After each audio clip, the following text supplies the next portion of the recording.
Oke teman-teman, selamat pagi. Kita lanjut dengan part keduanya. Melanjutkan yang kemarin tentang poin pertama, listing.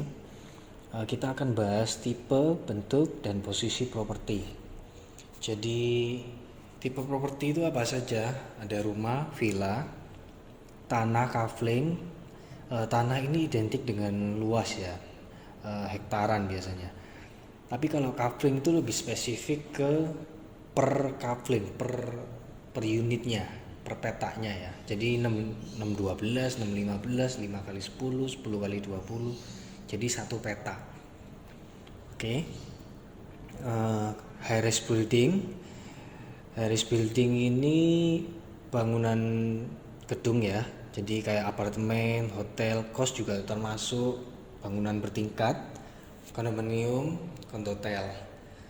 Biasanya yang ditanyakan apartemen itu hadap kolam renang, hadap kota, dan lain-lain. Furnishnya itu perabotannya lengkap atau semi furnish, cuman AC, kulkas gitu aja, atau tanpa furnish malah.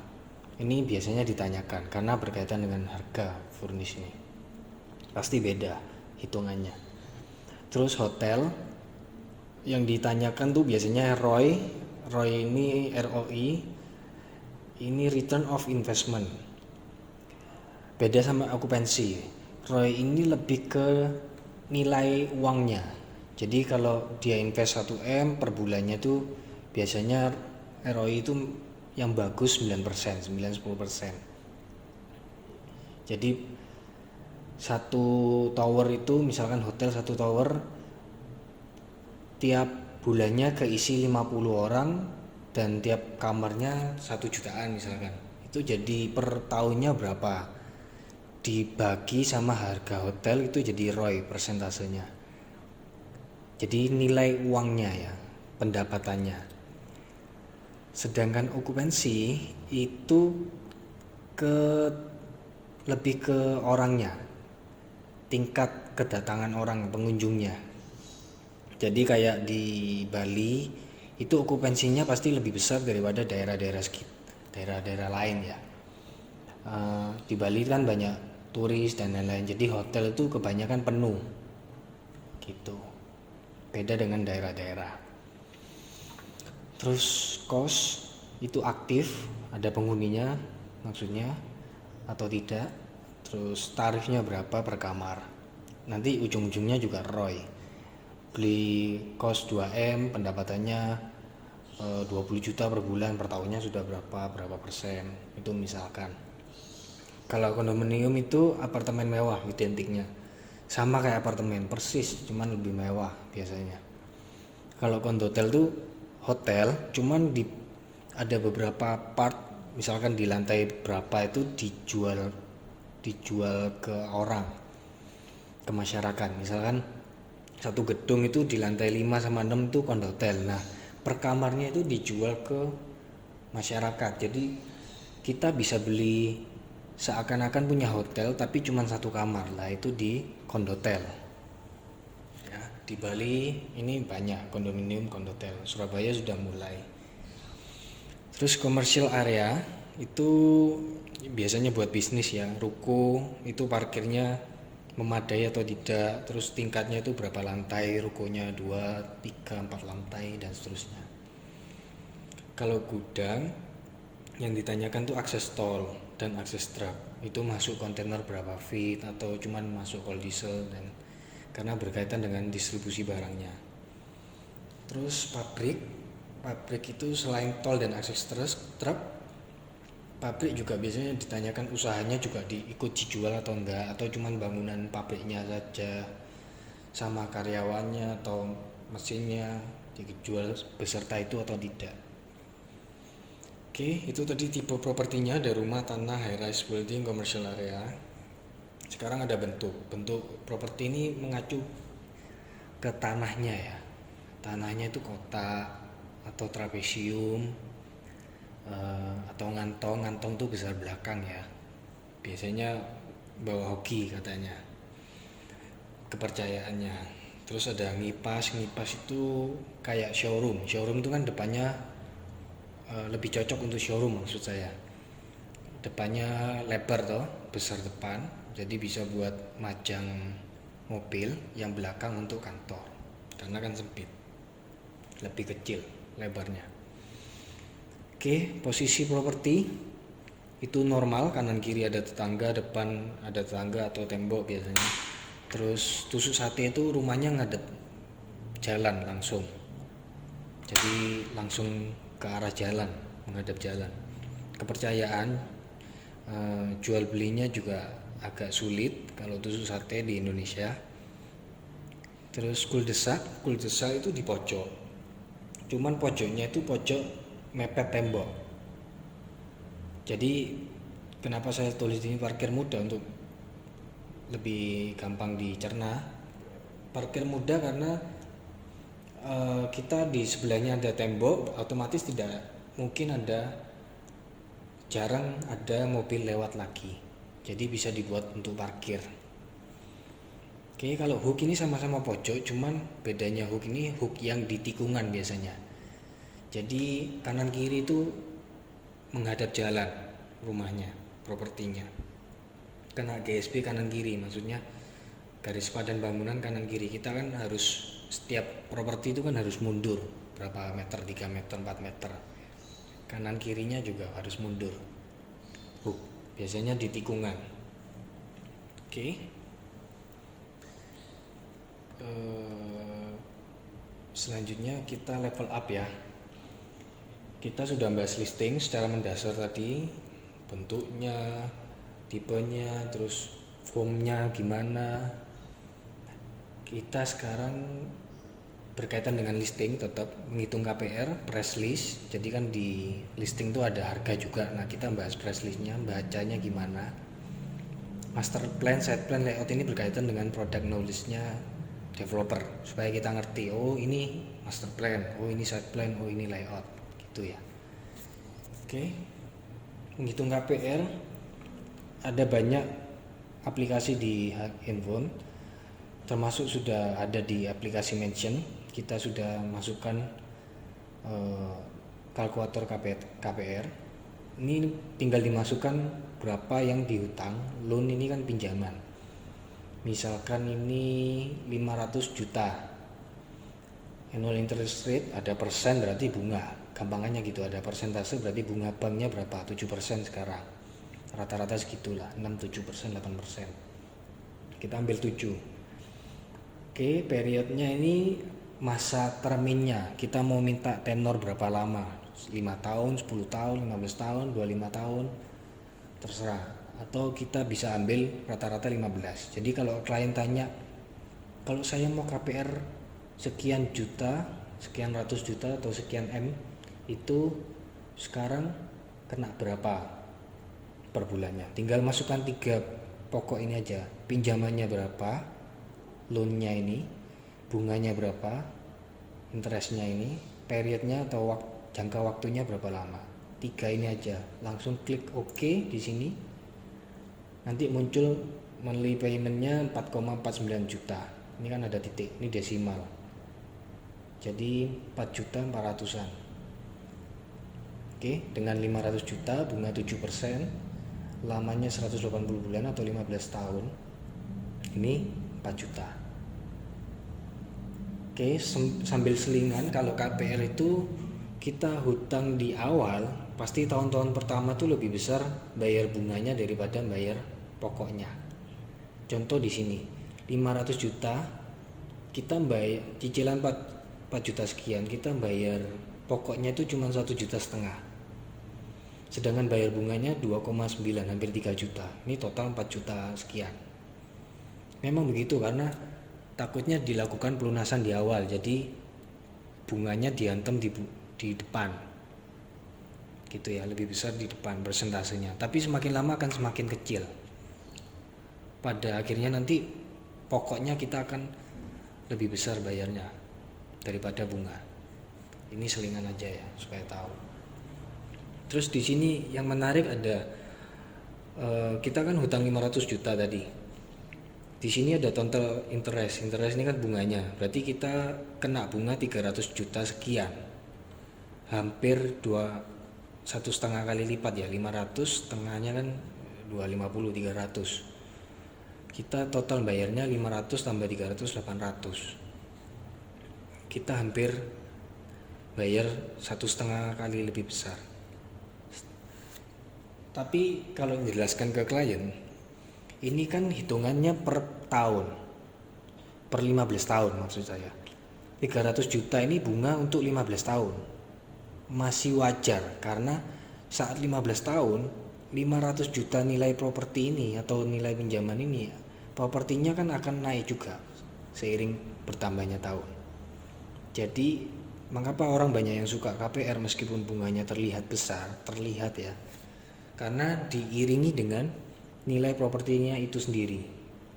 Misalkan nih di 15 tahun terakhir nanti kita bayarnya 800 juta total, pokok sama bunganya, tapi propertinya sudah 1,5 M, itu kita masih untung.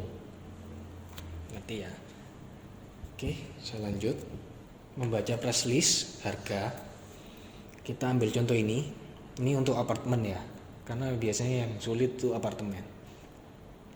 Tipenya apa? Superior ini biasanya studio, deluxe ini 1 kamar 2 kamar bedanya, gampangannya gitu. Ini 1 kamar 2 kamar 3 kamar gitu aja biar nggak bingung. Semi gross ini luasnya.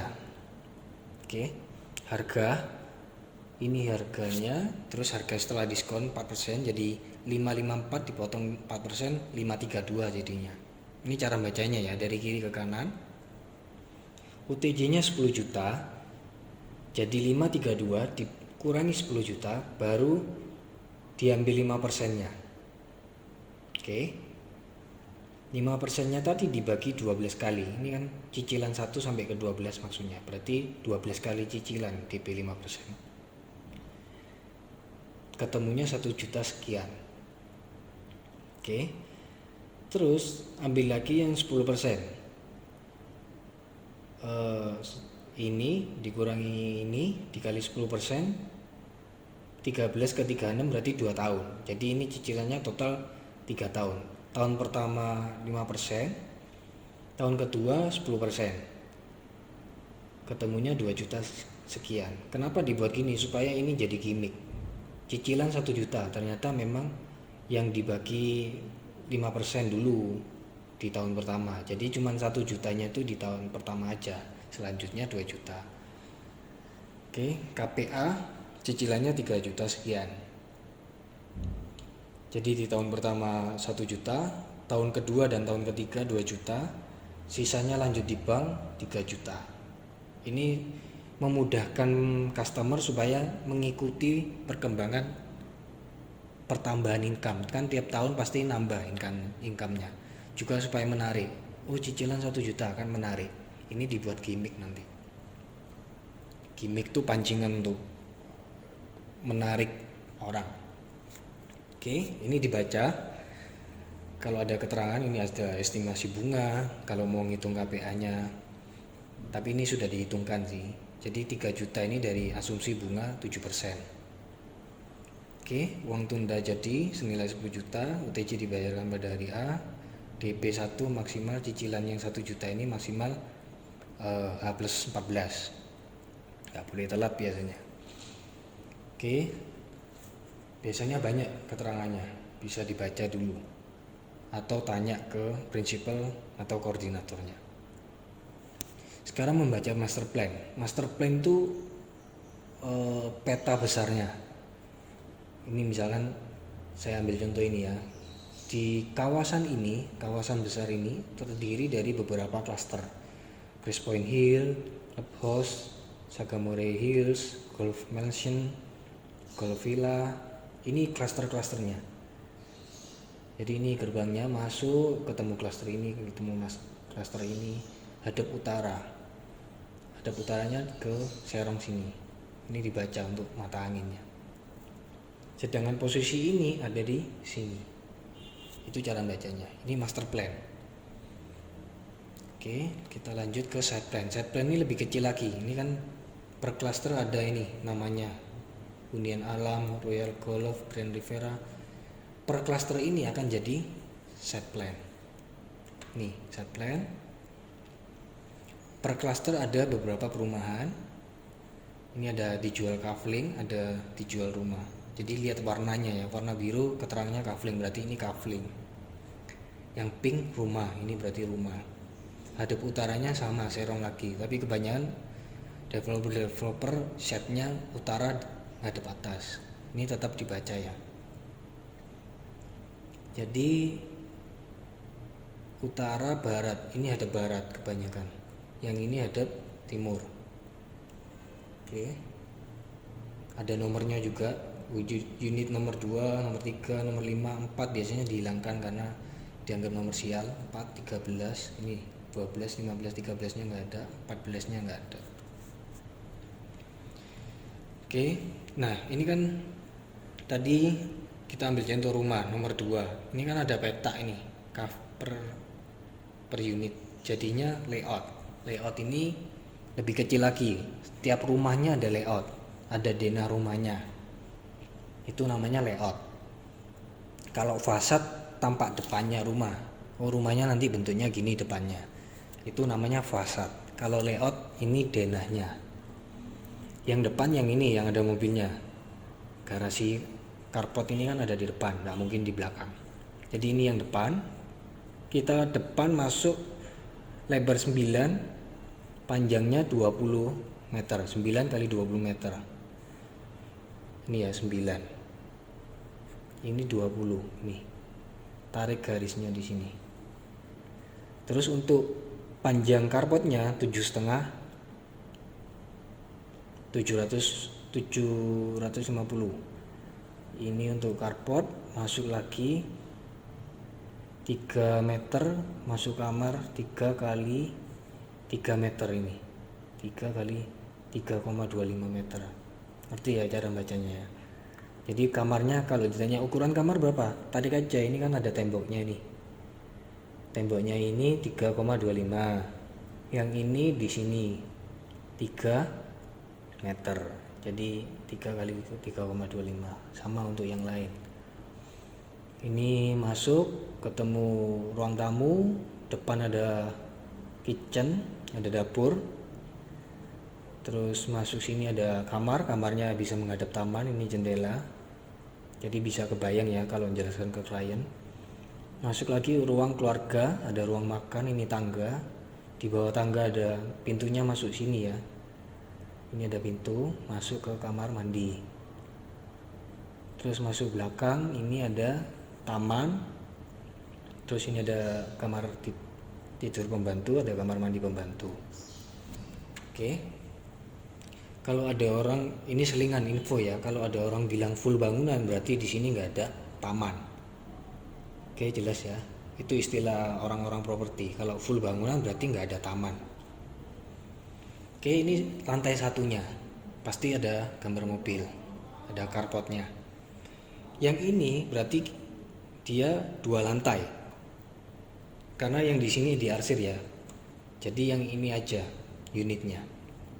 Otomatis ini yang di lantai 2. Naik tangga ketemu semacam lobby kayak ruang kosong, ada kursi. Masuk kamar, ada kamar mandi dalam. Jadi ini masuk nggak ada pintu lain, berarti ini kamar mandi dalam. Sama kayak ini kamar mandi dalam. Jadi kalau orang tanya kamar utama itu ada kamar mandi dalam. Berarti kamar utamanya 2. Sedangkan yang ini tidak ada kamar mandi dalam, yang ada kamar mandi luar. Oke, total kamar berarti 3. 1, 2, 3. Dengan 2 kamar tidur utama. Plus 1 kamar tidur ART, asisten rumah tangga. Oke, jelas ya. Membaca layout. Lanjut, 4 poin properti. Ini maksud saya buat ini supaya kalau menjelaskan ke klien itu nggak bingung, nggak gagap. Ambil aja 4 poin ini. Kita sebutkan pertama, oh Pak, ini saya tawarkan ada apartemen Pak di sini, di Surabaya Timur misalkan, dekat Juanda misalkan. Nanti itu dekat Terminal 3 Juanda Pak. Ini sudah bahas ke perkembangan daerah. terkait dengan lokasi kan. Nah, kalau sudah, ini harganya 400 jutaan Pak, bisa dicicil 2 jutaan per bulan supaya menarik. Kalau cuma ngomong 400 juta kadang orang langsung ada penolakan gitu ya. Tapi kalau kita ngomong 1 jutaan Pak per bulan, 2 jutaan per bulan, itu orang bisa ngeh dan tertarik untuk mendengarkan selanjutnya. Baru kita ngomong spesifikasinya. Ini ada yang 1 kamar tidur, 2 kamar tidur, ada fasilitas gymnya, ada poolnya, ini sudah dispesifikasi. Terus selling pointnya ini ada bonus furnish Pak. Nah, itu kan bisa buat pertimbangan beliau juga untuk klien. Ini sudah jadi misalkan, sudah jadi bisa dicicil lagi Pak, enak, bisa, jadi nggak perlu sewa lagi. Itu contoh selling pointnya. Jadi kalau menjelaskan ke klien, ambil 4 poin per properti ini memudahkan kita untuk lebih tersusun menjelaskan ke klien, tidak belepotan.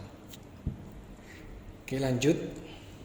Ini photo grid, ini kebanyakan dimension saya terapkan ini ya, photo grid. Jadi listingan itu foto beserta speknya supaya nggak bingung waktu kirim WA tuh kadang kan foto speknya ketikan sendiri, terus spek, foto spek, bingung mana yang foto, mana yang speknya. Jadi kita buat photo grid jadi satu gini. Lebih ringkas, lebih mudah dibaca, lebih mudah ngirimnya juga, lebih praktis jauh. Ini sama pakai pakem ini ya, kalau bisa. Ini lokasi, ini harga, ini kecamatannya, selling pointnya, ini dimensi, luas tanah dan lain-lain, bisa ditiru. Oke, thanks, sampai sini dulu part 2 nya. Terima kasih, selamat pagi.